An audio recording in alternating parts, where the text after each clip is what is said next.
Well, good morning, ladies and gentlemen. It's another beautiful day in Panama City, Florida, at the Congregation of Yahweh. Today is July the 9th, 2016, and it's a warm day.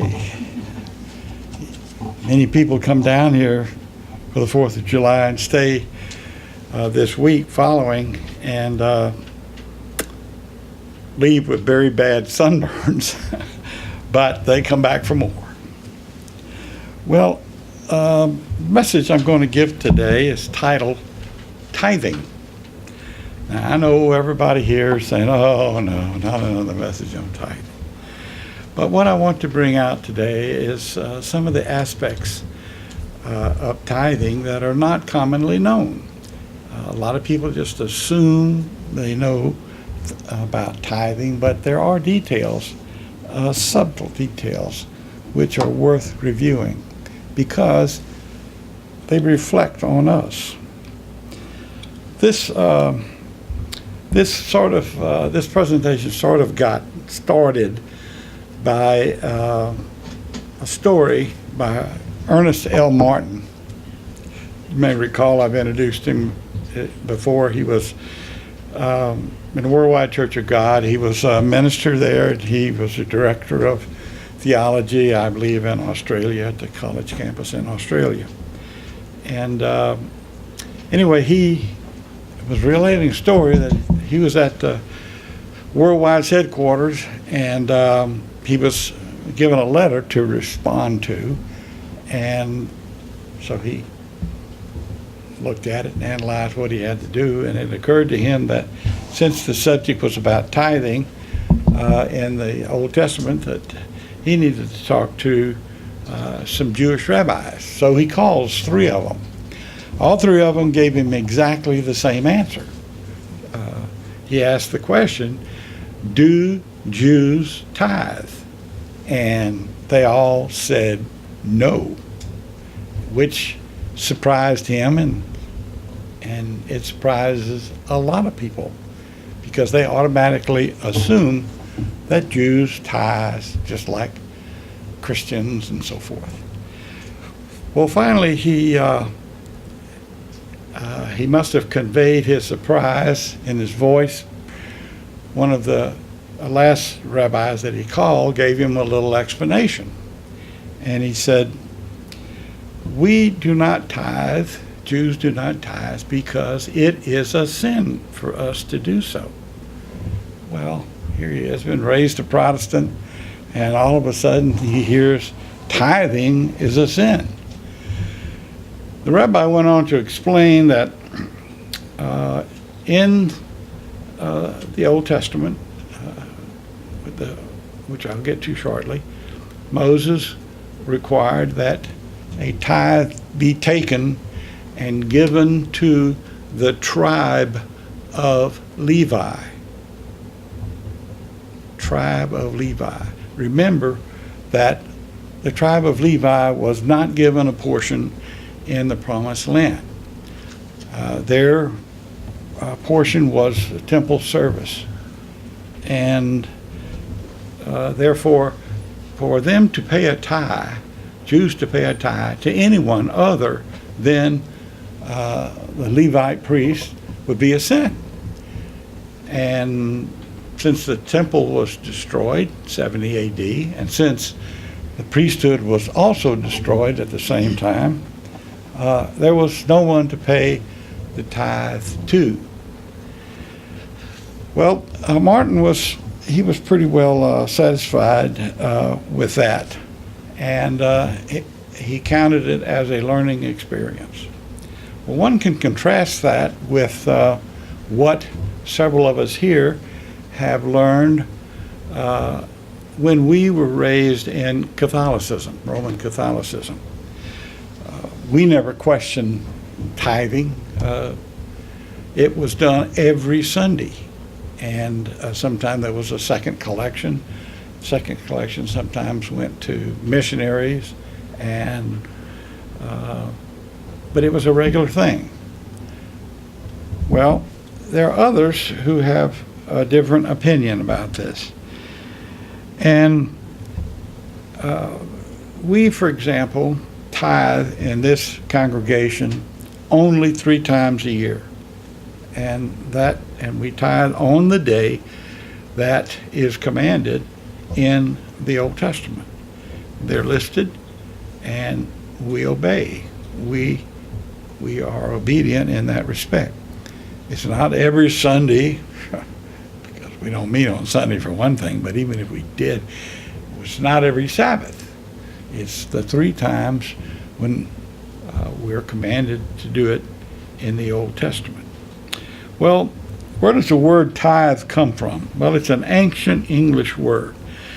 It can be used as a noun, tithe, and it can be used as a verb, tithing or tithed. And the word tithe is commonly understood to mean a mandatory contributing of a 10th part of one's increase over an interval of time.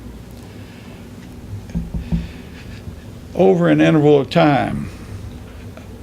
Again, we do it 3 times a year. The Jews do not contribute a tithe. They have a patron system. And the patron system works like this. The synagogue sells, quote, chairs, unquote, to families that members of the congregation. They buy chairs, and they're at a certain price, and they are bought at, they're all at the same price regardless where the chair is located. And this money is then deposited into the synagogue's treasury, and operating expenses, maintenance, and so forth, pay of the rabbis, it comes out of this fund. Well, the biblical tithe that was collected began with Moses, and it continued to 70 A.D. So you had hundreds of years in which the tithe was collected. Now, this was in addition to the half-shekel temple tax, which was used for maintenance of the tabernacle and the temple. And actually, to 2 temples, because one was destroyed. Both of them were destroyed. Now, the tithe could be either agricultural, grain or fruits and so forth, or animals from the herds or the flocks, beef, goats, lambs. Only those 2 sources are mentioned. Commonly, people make the assumption that it was on everything. Well, it was not. It specifically states those 2 sources. In the beginning, Moses did not want the tithe to be paid in money, according to some sources. He wanted the items which he mentioned brought into the storehouse of the temple. And this was because it was given in support of the Levites, and the Levites supported the Levitical priesthood, and they in turn took care of Aaron and his household, his tent, his lineage. So what they needed was something to eat, not money to spend on something. And that was the way that it was for many years. But when they came into the Promised Land, the Promised Land is about, at that time, estimated to be 150 miles long and about 50 miles wide. It's not that today, smaller than that, but that's estimated size back when they entered the Promised Land. And if you recall from the scriptures, it was allocated out to the various tribes, with the exception of the Levites, the tribe of Levi. So therefore, people dispersed by tribe to various locations. The original place for installing the tabernacle was Shiloh. And later on, of course, it was Jerusalem. The first temple was built and the second temple was built. Well, it became pretty apparent that if you lived far away from, say, Jerusalem at the time, and you were a grain farmer, your tithe might be a lot of grain, tons probably of grain. So to transport it long distances seemed to be impractical. And so therefore the option was given to grain farmers to convert the grain into money. But if you did that, there was an additional tenth premium that was added. So instead of paying a tenth, twice that, you'd be paying a fifth. Your tithe would be a fifth. But you could, if you were a herdsman, you could not sell animals and bring the money to the temple as one's tithe. You could do it for grain, had to pay the premium, but couldn't do it for the animals. Well, animals could graze and kind of take care of themselves, and it wouldn't spoil. There wouldn't be rodents like there would be with grain that would reduce the value. But in effect, those were the requirements for the tithe.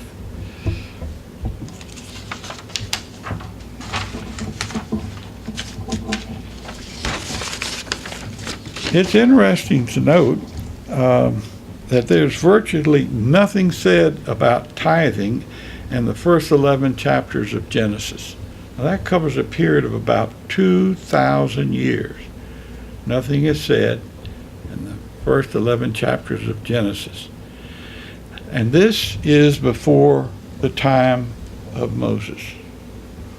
The first mention of a voluntary gift is in Genesis 14, where Abraham returns to central Palestine after defeating the northern kings, and he meets Melchizedek and gives him 1/10 of a large amount of spoil. The gift was in the nature of an offering of thanksgiving.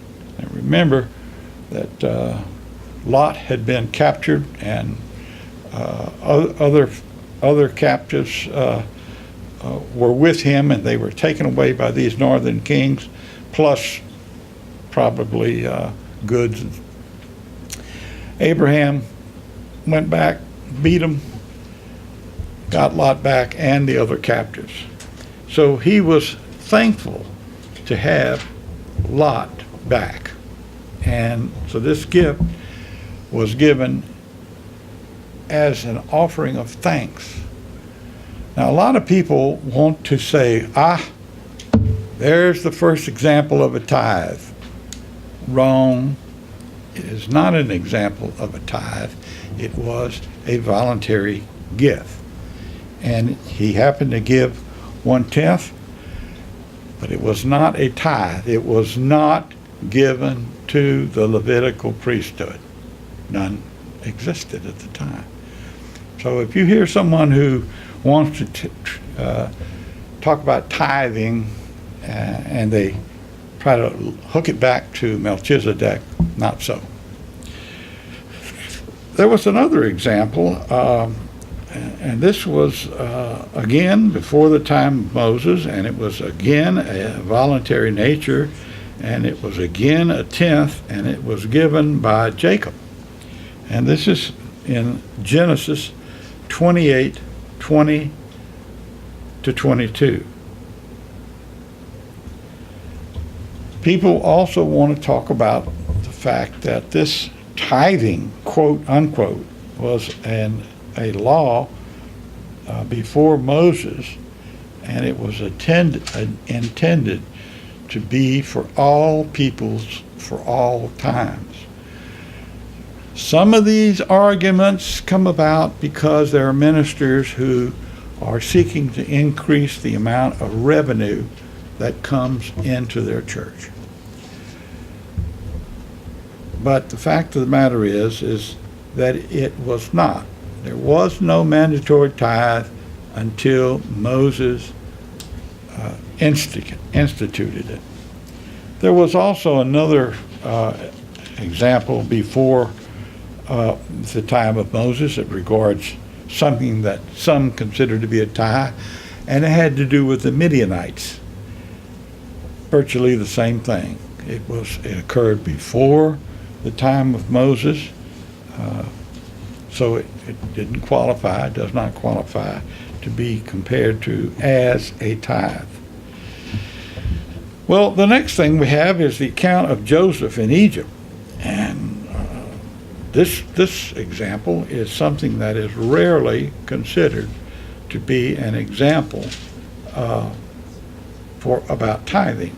Now, recall that the story of Joseph, and anyway, after he was put in a power and he had the grain gathered for 7 years, and then over that 7 years they had the lean years. The people came, they bought grain for money until they had no more money, and then they sold their cattle and possessions until they had no more cattle or possessions, and then they finally sold themselves as bonded servants.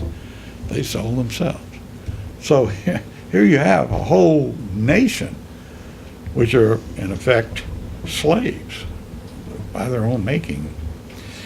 Well, the Bible shows that Joseph gave them grain. Plant the grain. When it comes up, 1/5 of the harvest is Pharaoh's. So this was an act of kindness, but in no way was the grain which came up. There's no mention of the grain when it came up, 1/10 of which would be given to the priests. So there's no example, even though this is cited sometime, it's not a tithe. It's just history. And the Egyptian priests had their own sources of income. Well, of course, at Sinai, we have Israel and the nation of Yahweh and the nation of Israel coming together, and the covenant is given that began with the 10 Commandments. Of course, it's recorded in Exodus 20. And there were also other laws which are listed from Exodus 20 to Exodus 23. And in these laws, all of these laws were the ones which Israel promised to observe, and that promise is in Exodus 24, 3 to 8. These laws that they promised to obey are principally a constitution for the nation of Israel. Israel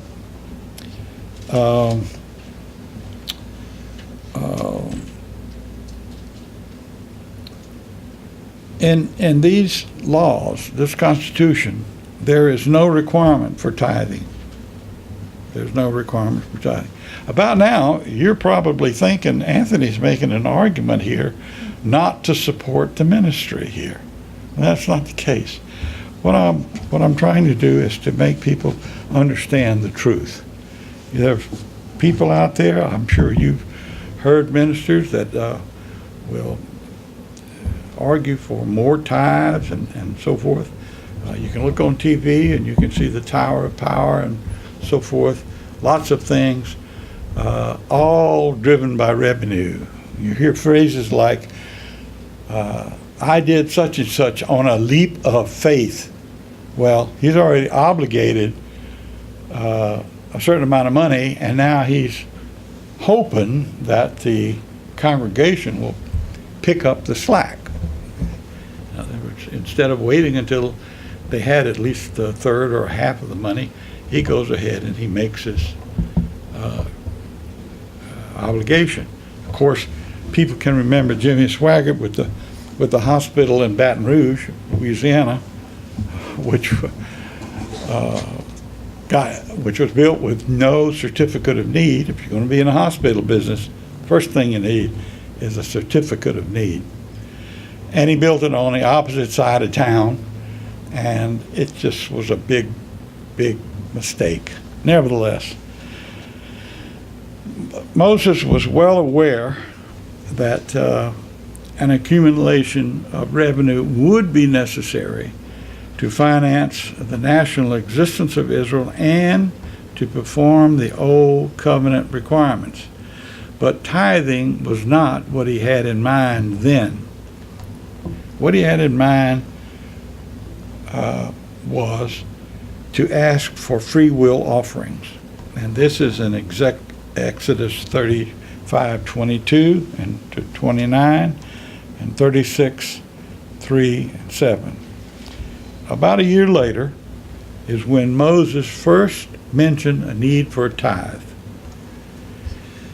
In the second year of the Exodus, Moses told the Israelites that they should henceforth give a tenth part of their seed crops and the fruit trees, plus every 10th animal to the treasury in the newly erected tabernacle.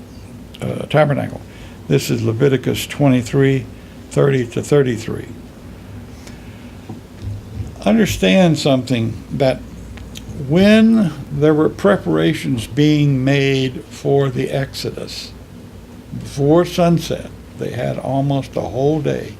Remember, it was the morning following the Passover. All the remains of the lamb eaten the evening before were burned. That whole day is not discussed. What did they do? Quite likely they loaded their wagons and made preparations for the journey and waited. Well, if we look at the huge number which is given in the Bible, some of those people surely were grain farmers, and some of those people surely loaded up their wagons with sacks of barley seed, wheat seed, and so forth. Not all of them carried the spoil of the Egyptians. And they surely took fruit trees and things like that. And we know that they went, during the Exodus, they went from place to place, and they would stay there at different times. And when there'd be a flame of fire and a cloud, they would either stay there, and then they would move when those two items left. Well, since barley matures in 89 days, it's very possible that they could have stayed in one place 4 months. So if they had planted the barley, say at the beginning of that time, they could have been there long enough for there to have been a barley crop. Talking 3 months. If they were there 4 months and had planted wheat, they would have a wheat crop. So we tend to think that they were walking around in desert-like conditions like we see today. But in fact, it appears that the land was much wetter than what it is today. Why do we know that? Because they had enormous numbers of animals, flock animals and herd animals, and they had to graze on something. I mean, it's pretty straightforward. Goats, no problem, they'll eat anything.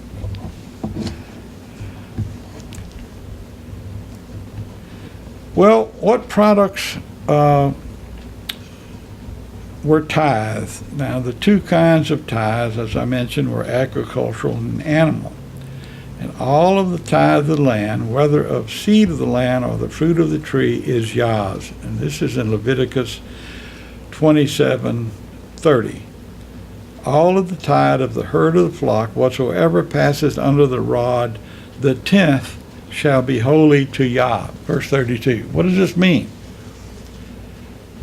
If you had 10 cattle and you bringing them in, as happens in fall for the rainy season, they would come into a corral. There's only one way in and out of that corral, and you're standing right there, and you're touching them as they go by with your staff.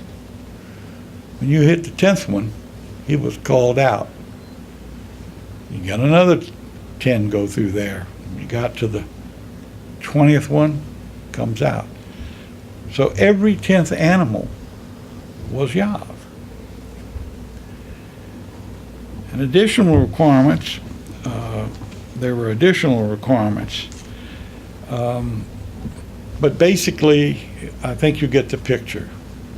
Well, who did not tithe?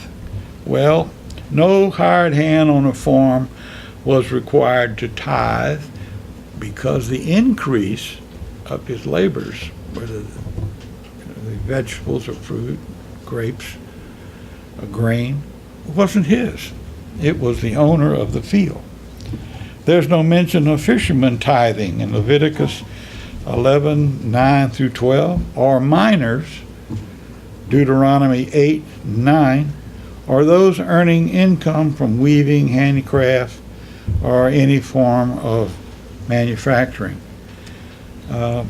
These were, comparatively speaking, small-time operations, whereas grain farming was huge. It was, and still is in many places, cash crop. Well, the money is going to the Levites, going to the tribe of Levites. They were alone empowered to receive the tithes of the people, except for a part every third and sixth year. Every third and sixth year. Now, Moses ruled that in the 19-year cycles, that on the third and the sixth year, the tithe would be used by the tithe payer. When they would go in a pilgrimage to Jerusalem, they would use that, and they would have an enjoyable time. That's what it was meant to be, was to provide an enjoyable time. At that same time, these tithes were given to the destitute people, But the Levites had other ways to earn money. And recall, there were 48 cities in which they received adjacent acreage, and it was a lot of acreage. Moshe gave the Levites the means to earn a living without dependence upon the tithes alone. Without dependence. In other words, they had to work just like anybody else.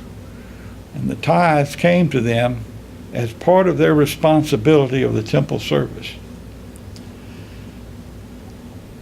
Only the Levitical priests depended on the tithe, and they, of course, supported the house of Aaron. The tribes, the Levitical tribes had about 3,000, been estimated 3,000 square cubics of land allocated to them to support themselves. And that land could not be sold. It was a perpetual possession, and that's in Leviticus 25:34. Now, after entering the promised land and setting up the tabernacle at Shiloh, it suddenly became apparent that there were a lot of people, a lot of Levites. Well, they grew and had children just same as the other tribes did. But the tabernacle itself was too small for all of these priests.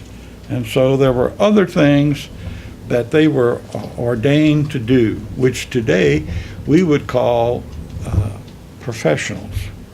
They were teachers of the nation, which is in Deuteronomy 24:8, 33:10, 2 Chronicles 35:3, Nehemiah 8:7. They were judges in the land, and some of the, in the time of Ezra, they were the sole members of the Sanhedrin, Deuteronomy 17:8, 9, 21:5, 1 Chronicles 23:4, 2 Chronicles 19:8, and Ezekiel 44:15, 24. They were involved in providing medical services, Leviticus 13:2 and Luke 17:14.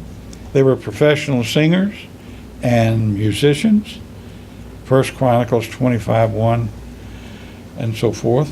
They were producers of books and librarians, and were librarians. They also acted as a, quote, sheriff, unquote, of the community. In other words, they kind of like were the law and order guys, but not like we think of it today. They were really enforcing the scriptural law. And they were architects and builders, as shown in 2 Chronicles 34, 8 to 13. The tithing was only to be done in the land of Israel, within the boundaries of what was considered the land of Israel. Well, that today is referred to as Palestine, but it was actually bigger than what it is today. Well, some have taken the position that the boundaries included that area where large segments of Israelites lived, and therefore the tithes could come from this large group. These areas were in Egypt, Ammon, Moab, and Syria, and at least in some of the parts of land conquered by David. But other Gentile lands, such as Asia Minor, Greece, or Italy, were not allowed. In other words, if you were Israelite and you lived in there, maybe a pretty good sized community, you couldn't tithe from there because they thought that the produce of those lands were impure and was not holy enough to support the Levitical priesthood functions at the temple. The New Testament. When Yeshua was on this earth, one of his teachings shows that tithing was in effect in Matthew 23:23. When I again remember, when I say tithing, that means a tenth of one's increase given to the Levites only. And every time I say tithe, it means giving it to the tribe of Levi. Well, he shows that tithing was in effect in Matthew 23:23. He instructed his disciples to offer animal sacrifices in Luke 5:14, to pay the annual half shekel for the upkeep of the temple in Matthew 17:24 to 27, and to recognize the religious authorities as sitting in Moshe's seat as they and do as they commanded. Matthew 23:2 and 3. Some mistakenly assume that Yeshua and his disciples instructed the converts to the way to pay a tithe to them. This is not true. It is not true. There are ministers, Protestant ministers on TV and media who will get up and they'll make a case for increased tithing and so forth. They'll have various things that if you send money and love gifts and so forth, and they'll infer that this was like was done in the early times. It's not. It was not. Our Savior, Yeshua the Anointed, was poor, and it depended upon the voluntary contribution of his followers for his support. People don't realize that, but that is the case. Was he not the one who said, the foxes have their den, but the Son of Man has no place to lay his head? Yes, he was poor. Well, we all know the sin of Ananias and Sapphira. A lot of people say, well, here are these two people that had this land and they sold it, and then they held back part of the money after they said they were going to give it, and this, that, and the other, and they died on the spot because they lied. It's an example of what they were going to do but didn't.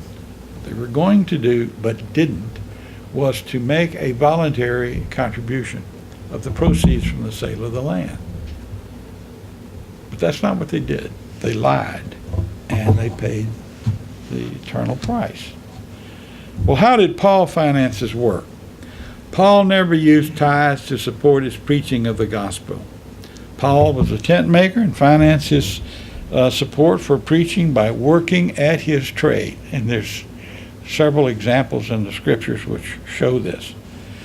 And he was a Benjamite. He was not a Levite. So it would have been wrong for him to accept tithes. Remember, can only be paid to the Levites. In Acts 20:28 and 33 to 35 are recorded Paul's words of farewell to the Ephesian elders. Let's read that. Acts 20:28. Acts 20:28.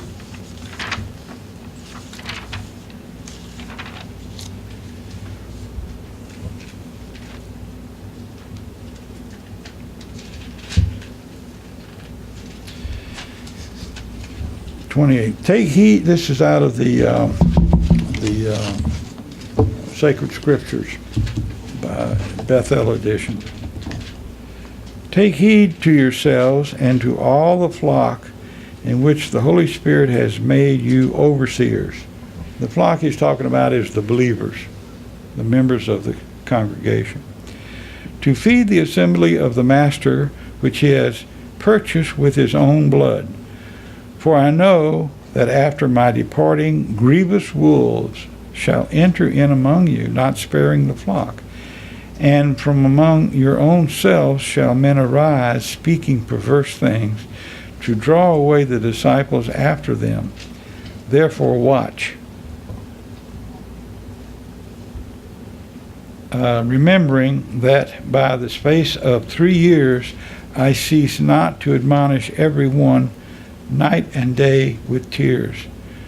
And now I commend you to Yahweh and to the word of his grace, which is able to build up and give you the inheritance among all them that are sanctified.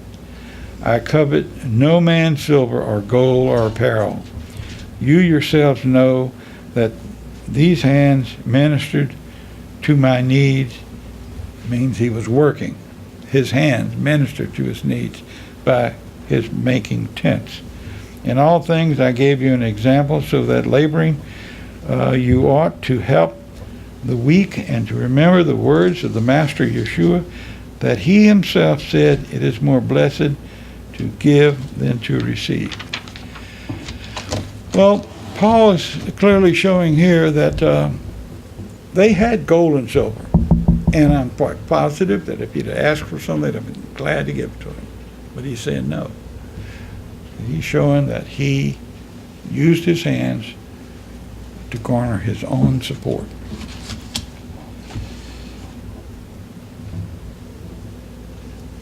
While Paul spoke many times about the ministry and that all converts ought to give monies for the propagation of the gospel, not once did Paul cite the Old Testament tithing scriptures for doing so. Not once. It was not a tenth to go any place. He just simply didn't mention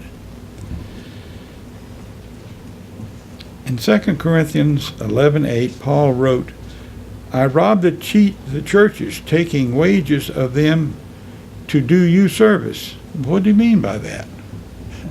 What he meant was he gave of himself, his time he gave them, which he should perhaps have given more time to these other churches.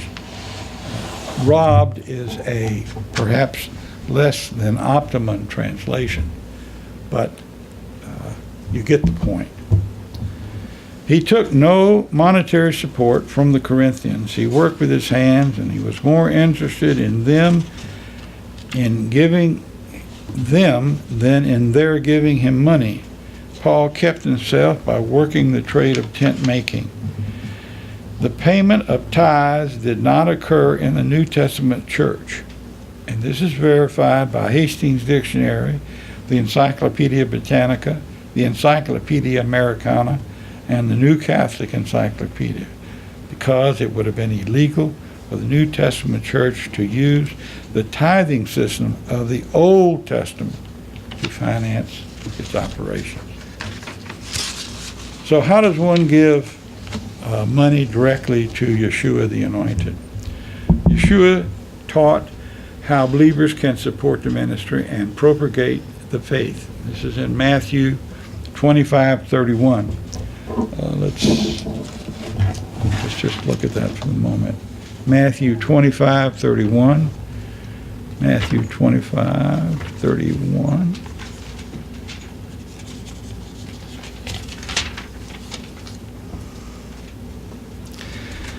But when the Son of Man shall come in his glory, and all the angels with him, then shall he sit on the throne of his glory, and before him shall be gathered all the nations, and he shall, I started at 31. Yeah, 31. And he shall separate them one from another, as the shepherd separates the sheep from the goats. And he shall set the sheep on his right hand, but on the goats on the left. And then shall the Son say to them on his right, Come, you blessed of my Father, inherit the kingdom prepared for you from the foundation of the world. For I was hungry, and you gave me to eat. I was thirsty, and you gave me to drink. I was a stranger, and you took me in. Naked, you clothed me. I was sick, and you visited me. I was in prison, and you came to me. Then shall the righteous answer, saying, Sovereign, when did we see you hungry and feed you, or athirst and give you drink? And when did we see you a stranger and took you in, or naked and clothed you? And when did we see you sick or in prison and come to you? And the king shall answer and say to him, Truly, I say to you, since you did it to one of my brethren, even the least, you did it to me. Well, this is a statement that says that if we have members who are in need, then we're duty bound to help, do what we can. It's not necessarily meant everybody that calls up on the congregation phone is deserving, but they certainly warrant consideration. I'll depart here just for a minute because I'm almost through. I have the congregation phone in my house. I volunteer to answer it. I have done so for maybe 5, 6, 7 years. And I get a call, 4 or 5 calls a month. And invariably there'll be someone who will call who want their rent paid for, want their electric power paid for, want food. You can go down the list of things. And I tell them that we're 12 or 13 elderly people that meet in a lady's house, and that we're not a church like they think.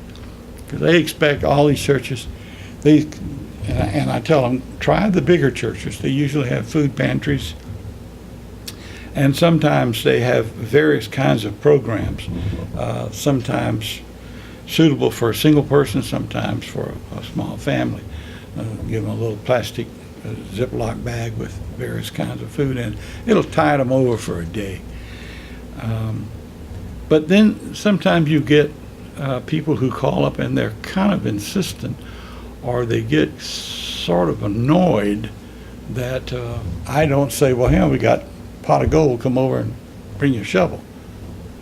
It's really a little disheartening. And I thought, well, maybe it's just us, or maybe it's just me. So I talked to someone who does this type of thing out on the beach at the Methodist Church, and they had almost exactly the same thing to say. Their experience was virtually the same as mine. Well, on one of them that called up here a while back, that was a little annoying. But when they finally thought I wasn't putting them off, that we actually were a small church, but because the listing in the yellow pages is bold, they automatically assume that we are a big church. I said, if you're going to contact the large churches, and I urge you to do so, be prepared to answer the Ten Commandments if you're asked to recite them. Click. Well, I was telling this to the person who does this in the Methodist Church, and to my surprise, she said, well, I don't even think I can recite the Ten Commandments. I said, Anthony, you're in big trouble. Well, Yeshua shows in that passage I just read how to determine the amount a person should voluntarily give to support the ministry and to propagate the faith. And that amount is to the extent that you can. There's not a fixed number like 10% or 20% or 18.34%. It's not a fixed number. It's to the extent that you are able. Now, a lot of people forget that the Almighty Yahweh owns everything, 100%. And He's given us that 100%. And He only looks to see if we're faithful enough to give back, say, 10%. Well, you have a lot of people who say, it's all mine. Yet they come into this earth, on this earth, and are born, they come into existence, and they're going to leave the same way with nothing. So in conclusion, the Old Testament shows that 10% was required of the Israelites to be given to the Levitical, the tribe of Levi, and what they did and what other religious entities do is two different things. And the little conversation that the author, Martin, had with his rabbi was, I thought, very enlightening. He says it was certainly enlightening to him. Well, it was enlightening to me, and I hope to you also. Thank you.